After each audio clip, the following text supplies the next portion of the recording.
आज सुबह नहा धो के हम रेडी होकर निकले क्योंकि नाश्ता करने के लिए आज हमने बाहर जाना था। कुछ देर सफर करने के बाद हम पहुंचे शाहीन कोटा कैफे वालों के पास, जो कि दरिया खान में इनकी खूबसूरत ब्रांच है। वहाँ पहुंचते ही हमने 2 पराठे, 1 चाय और 1 प्लेट चना हमने मंगवा ली। नाश्ता करने के बाद हम फौरन निकल पड़े घर की तरफ क्योंकि अभी जुम्मा पढ़ना था। जुम्मा पढ़ने के बाद हम फौरन आए घर क्योंकि दोपहर का खाना खाना था। उसके अंदर तलहा भाई ने हमारे लिए चावल की पुलाव बनाई थी। उसके बाद हम निकल पड़े, बाइक निकाली, शान भाई को और दिशान भाई को अपने साथ लिया, निकल पड़े अपनी मंजिल मकसूद की तरफ। वीडियो पूरी देखें, आपको पता चलेगा कि आज हम जा कहाँ रहे हैं। तो कुछ देर सफर तय करने के बाद हम चलते चलते पहुंचे जिला बक्खर की सरजमीन पर। जो शहर इंटर होते ही हम घोड़े चौक के पास से गुजर रहे थे, जो कि सीधा मिनी जू के पास जाता है। मिनी जू के अंदर दाखिल होने के बाद सबसे पहले दोस्तों ने अपनी बाइक को ठिकाने लगाया और उसके बाद एक भाई ने आके हमें टिकट दी, मगर मुझे बाद में पता चला ये तो पार्किंग की टिकट थी। मैंने टिकट को जेब में डाला और निकल पड़ा आगे की तरफ, जहाँ एक बड़े से बोर्ड पे लिखा हुआ था वेलकम टू बक्खर मिनी जू। और मिनी जू के अंदर सबसे पहले आपको दिखाए जा रहे हैं ये परिंदे। उसके बाद हम निकल पड़े आगे की तरफ क्योंकि आगे बहुत ज्यादा सीन थे। कुछ देर आगे चलते चलते हमें दूर से नजर आई ये प्यारी प्यारी बतखें। उसके बाद ये देखने को मिल रही थी हमें खूबसूरत सी हिरने। हिरन को देखने के बाद हम कुछ ही देर में थोड़ा सा आगे पहुंचे, जो कि हमें नजर आया ज़ेबरा। हमारी जुबान में इस जानवर को कहते हैं ज़ेबरा। आप अपने कमेंट में बताएं आप इस जानवर को क्या कहते हैं। उसके बाद हमें ये बड़ी सी गुफा नजर आई जिसके अंदर ये जानवर रहता था। इस जानवर का नाम मुझे नहीं याद आ रहा, नाम भी आप कमेंट में जरूर बताएं। और उसके बाद हमने देखी ये प्यारी सी बतख नहीं, ये भी कुछ और ही नजर आ रहा था।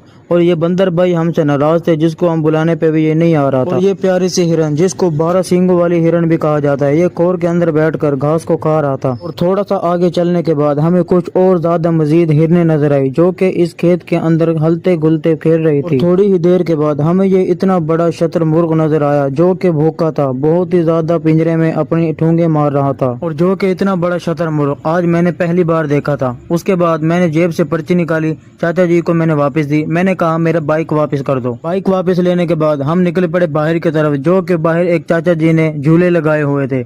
उसके साथ ही हमारे दोस्त अब्दुल वहाब भाई और अवैस भाई और तलहा भाई वो भी हमारे साथ पीछे से निकल आए। और कुछ देर चलने के बाद हम पहुंचे रॉयल सिटी के अंदर, जहाँ पे खूबसूरत ये सीन बने हुए थे, जिसके अंदर पत्थर के ये आपको लकड़ी वाले सीन नजर आ रहे हैं, क्योंकि हैं तो ये पत्थर और सीमेंट के, दिखने में ऐसे लग रहे थे कि ये लकड़ी के हैं। उसके बाद हम निकल पड़े अपने घर की तरफ। तो आज का हमारा छोटा सा व्लॉग, उम्मीद करता हूँ आपको व्लॉग अच्छा लगा होगा। मिलते हैं नेक्स्ट व्लॉग में, तब तक के लिए अल्लाह हाफिज।